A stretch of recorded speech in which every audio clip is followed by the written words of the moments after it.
tentang isu kebijakan pendidikan. Yang pertama yaitu pengertian dan hakikat isu kebijakan pendidikan.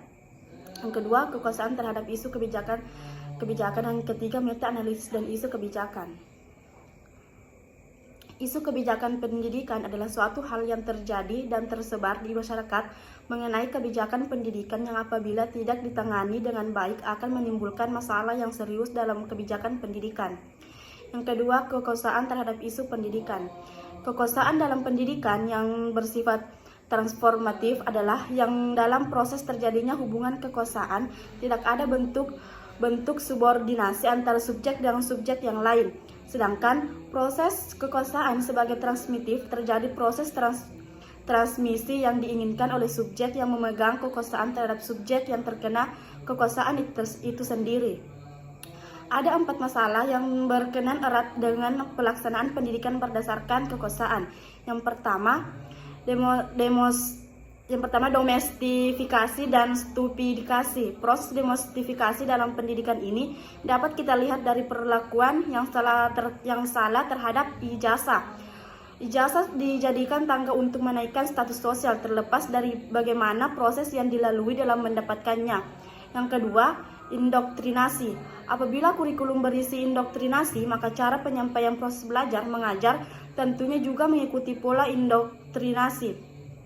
Yang ketiga, demokrasi dalam pendidikan. Tumbuhnya demokrasi dalam proses pendidikan mendorong tumbuhnya pendekatan multikulturalisme. Multikulturalisme menghargai berbagai corak dan warna yang beragam dari bangsa plural seperti Indonesia. Yang keempat, integrasi sosial. Integrasi sosial merupakan capital budaya yang sangat ampuh oleh suatu masyarakat dalam melanjutkan kehidupannya.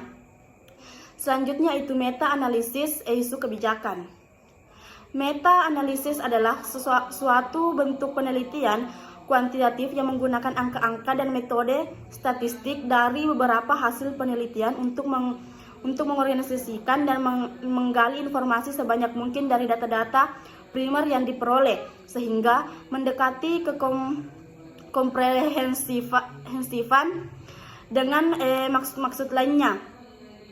Adapun kelebihan meta-analisis yaitu yang pertama, meta-analisis memungkinkan mengkombinasikan berbagai macam hasil penelitian dengan cara yang kuantitatif. Yang kedua, mampu menggambarkan hubungan antar penelitian dengan baik sehingga dapat mengatasi adanya perbedaan hasil antar penelitian. Yang ketiga, meta-analisis lebih objektif karena fokus pada data sedangkan review literatur lainnya. Yang keempat, meta-analisis fokus pada efek size. Yang kelima, meta-analisis dilakukan secara kuantitatif sehingga lebih mudah dilakukan. Adapun kekurangan meta-analisis yaitu yang pertama, sampling bias towards empirical studies.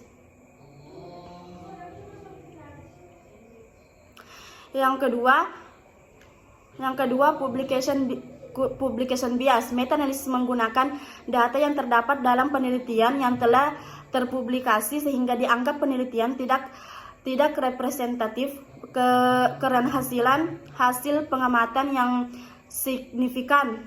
Yang ketiga, apples and orange.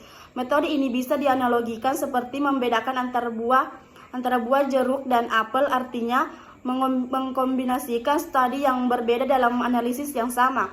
Yang keempat, methodological error. Kesimpulan yang salah dapat dikarenakan kesalahan yang bersifat metodologi.